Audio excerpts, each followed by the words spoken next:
猫吸いします。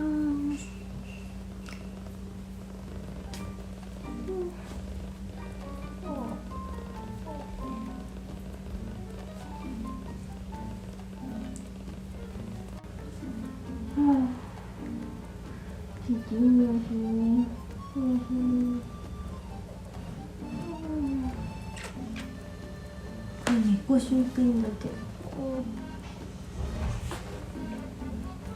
猫吸いって言うらしいよ、ティッチ。こっちから。ティッチの顔が映る。よいしょ、これが猫吸いというら。知らなかったね。可愛すぎる。おい。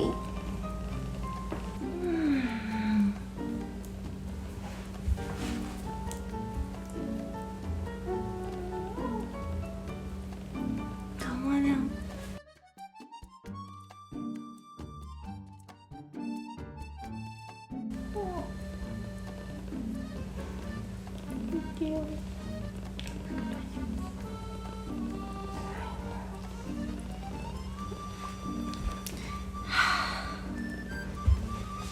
かわいい。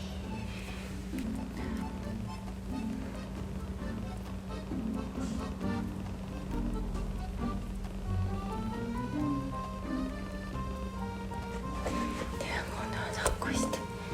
それではティッチさん吸わせていただきます。